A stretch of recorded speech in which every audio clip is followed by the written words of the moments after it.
দেখতে দেখতে যেন আমাদের একমাত্র দিন বেহুলার বিবাহ সম্পূর্ণ। এবার যে আমাদের আরো একটা ভয়ঙ্কর কাজ করতে হবে ম্যাডাম। একটা ভয়ঙ্কর কাজ? তোমার কথা যেন আমি বুঝতে পারছি না, তুমি একবার ভেঙে বলো না, কি বলতে চাইছো তুমি? তুমি বলে যাচ্ছ ম্যাডাম, ওগো কন্যার বিবাহ সম্পূর্ণ হলে কন্যাকে জীবিকার বিদায় দিতে হয়। না, তুমি বিদায়ের কথা বলবে না, আমি পারবো না বেহুলাকে বিদায় দিতে। তুমি বলো না, তাই হয়তো আগে আমি এক মুহূর্ত না দেখলে থাকতে পারি না, আর তুমি তাকে বিদায় দিতে বলছো, আমি পারবো না। জাগতিক জগতের নিয়মকে তুমি অস্বীকার তো করতে পারো না মেনকা। আজ আমরা আমাদের কন্যার বিবাহ দিয়েছি, আর কি শত চেষ্টা করলো আমরা আমাদের বুকে আটকে রাখতে পারবো মেনকা। তুমি ঠিক বলেছ। ওগো কারিগরেরা যেমনি ভাবে মাটির প্রতিমা তৈরি করে, সেই প্রতিমার যদি পুজো সম্পূর্ণ হয়ে যায়, সেই প্রতিমাকে যে বিসর্জন দিয়ে দিতে হয় মেনকা। তুমি ঠিকই বলেছ, আমি ভুলে গেছিলাম তোর বিবাহ হয়েছে, আমরা তাকে আর মায়ার বাঁধনে বেঁধে রাখতে পারবো না, তাকে যে বিদায় দিতেই হবে আমাদের। যাও আমাদের ছোট্ট বেহুলাটাকে বুঝিয়ে তার বিদায়ের ব্যবস্থা করো। মা বেহুলা, বলো মা, তোর যে বিবাহ সম্পন্ন হয়ে গেল মা, তোকে যে এবার বিদায় দিয়ে শ্বশুরালয়ে যেতে হবে রে মা। সে কি বলছো মা? হ্যাঁ মা, বিবাহ কার্য সম্পন্ন হয়ে গেছে বলে তুমি আজ আমায় বিদায়ের কথা বলছো, কিন্তু আমি আমি কি করে বিদায় নিয়ে যাবো বলতে পারো না? বেহুলা, বিবাহের পরে শ্বশুরালয়ে চলে যেতে হয় রে মা। বিবাহ হয়ে গেলে মাতা পিতার গৃহে থাকা যায় না রে মা। কিন্তু তুমি তো জানো না, তোমাদেরকে ছেড়ে আমি কখনো কোথাও গিয়ে থাকি না, আর আজকে দিনে বিদায় নিয়ে গিয়ে আমি কি করে থাকবো বলতে পারো মা? তোকে যে বুকে পাশান থেকে বিদায় নিয়ে যেতে হবে রে মা।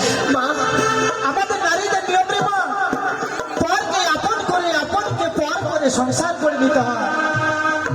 আরে মা, কিন্তু তুমি সবই জানো না, তোমার কোলে মাথা না দিলে আমার ঘুম আসে না, বেহুলা, তোমার হাতে কিছু খাবার না খেলে যে আমার পেট ভরে না। তুমি আজ আমি বিদায় নিয়ে গিয়ে কি করে থাকবো বলতে পারো না? বিদায় দিয়ে বুকে পাথর চাপা দিয়ে আমি থাকবো রে মা। ছয় ছয়টি সন্তান পাওয়ার পর তোকে আমি বড় ভাগ্যের ফলে পেয়েছি রে মা। তাই তো বিদায় দিতে গিয়ে তোকে আমি বিদায় করে বিদায় দেবো। মা, বেহুলা, বাবা একটু বুঝিয়ে বলো না, কেন জানি তুমি আজ আমায় বিদায়ের কথা বলছো? তোর বাবাকে আমি হাজার বুঝালাম যে তোকে আমরা আর পারবো না রে মা। আমাদের গৃহে যদি তোকে রাখতে পারবো না। তোকে সূর্যই হতে ভাইটা কি বলছে? বেহুলা, বাবা, মা, উকিল বাসায় কাগের ছানা উড়ে যাবে গোজাইলে ডানা। এতদিন তোকে আমরা আমাদের বুকে পিঠে করে মানুষ করেছি, আর যে তোকে শত চেষ্টা করলো, আমরা যে আর তোকে মায়ার বাঁধনে আটকে রাখতে পারবো না রে। বাবা, এই উচানি নগরের ছোট প্রজাবিন্দু আছে, আজ আমার এই বিবাহিত থেকে সকলে এসেছে এই রাজপ্রাসাদে। বিবাহ কার্য সম্পন্ন হওয়ার সঙ্গে সঙ্গে আজ আমায় বিদায় নিয়ে চলে যেতে হবে। কেন বাবা? এত প্রজাবিন্দুর জায়গা হলো এই রাজপ্রাসাদে, শুধু কি আছে হতভাগীর জায়গাটুকু আর নেই বাবা? অভিমান করিস নি, এটাই তো জাগতিক জগতের নিয়ম। আজ তোর বিবাহ হয়েছে বলে তুই বিদায় দিবি বলে যাক, সবাই যেন তোর মুখে শুধু চেয়ে আছে, সবার মাত্র শুধু বলির বদনে। বাবা, বিদায় যদি এবারই হতো, তাহলে যেদিন আমার জন্ম হয়েছিল সেই দিনে আমায় কেন মেরে ফেলে দাও না? ওরে মা, সেই দিন যদি তোমরা আমায় মেরে ফেলে সেদিনই তো চির বিদায় নিয়ে চলে যেতাম আমি। আজকের দিন আমার কথা বলিস না, আজকের দিন আমার অশুভ কথা বলতে নেই রে।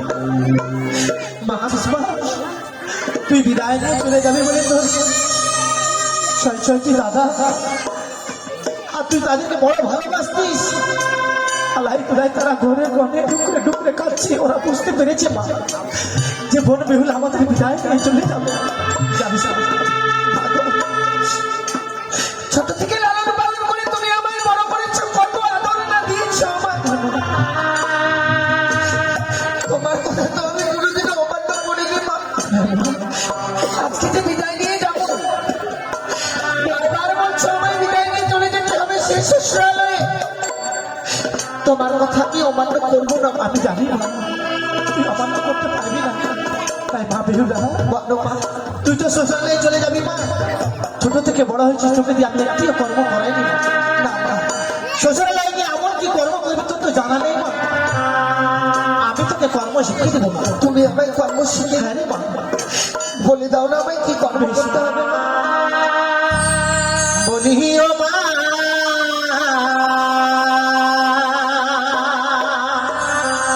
বেহুলা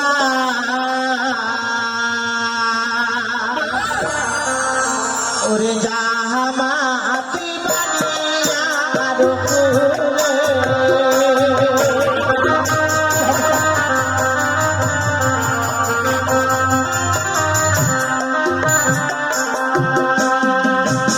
সকাল বেলা ও মা বেহুলা মা দিদি ছাড়ো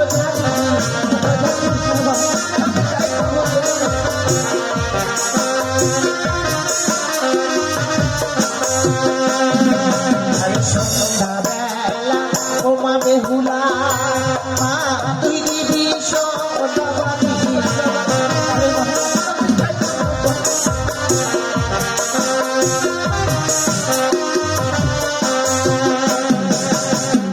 সন্ধ্যাবাতি দিলে কি হয় জানিস মা? কি হবে মা? সেই ঘরে বিরাজ করে লক্ষ্মী আর সরস্বতী মা। আর দুটো কর্ম তোকে শিখিয়ে দিব মা। এই কুকর্ম তুই কোনোদিনও করবি না মা। হ্যাঁ বলো মা। যেই বা নারী সন্ধ্যাবেলা কাটে কলার পাত, সেই না ঘরে মা লক্ষ্মী করে না বিরাট। যেই বা নারী সন্ধ্যাবেলা ঝাড়িয়া বাঁধে কেশ, সেইটা ঘরে দুঃখের নাই কোনো শেষ। এই কুকর্ম তুই কোনোদিনও করবি না, হতো ভাই। কোনোদিনও আমি করবো না মা। ছোট থেকে যেভাবে তুমি আমায় কর্ম শিখিয়ে দিয়েছি, যেভাবে কথা বলেছো সেই কথা মতোই আমি চলেছি। আজকে দিনে যে কর্মগুলো তুমি আমায় শিখিয়ে দিয়েছি, এই কর্মগুলো শ্বশুরালয়ে গিয়ে আমি পালন করবো মা। কোথায় বলে যে সংসারে সুখী হয় রমণীর গুণে, আবার সে সংসার দুঃখী হয় রমণীর কারণে। জীবনে আমার কোনো কুকর্ম কাজ করবো না মা, যে কর্মের ফলে আমার জীবনে কোনো অমঙ্গল আসবে না। মা, আমার বিদায়ের সময় হয়ে গেছে, আমি বিদায় নিয়ে যাবো মা। বিদায় কালে তোমরা আমার প্রাণ ভরে আশীর্বাদ করো। শ্বশুরালয়ে গিয়ে যেন স্বামীকে নিয়ে সারা জীবন আমি ঘর করতে পারি।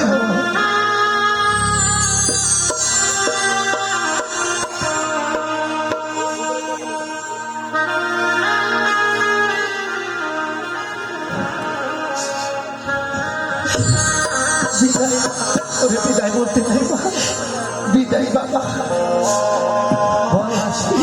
জানি না জীবনে আর কোনোদিনও ফিরে আসতে পারবো কিনা। আজকে দিনের এই বিদায় বলো জীবনের আমার শেষ বিদায়। কি বলছিস না তোরা? বিদায়ও জানি না মনের বাবা হয় না। বিদায় করো, বিদায়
পিতা মাতার চোখের জল যদি ধরে পড়ে ধরাত কিছু সন্তানদের জীবনে অকল্যাণে ঘটে আসবে। দুঃখ একটা, যখন আমাদের সঙ্গে থাকতো তো তা বাকির মতো সবসময় বাবা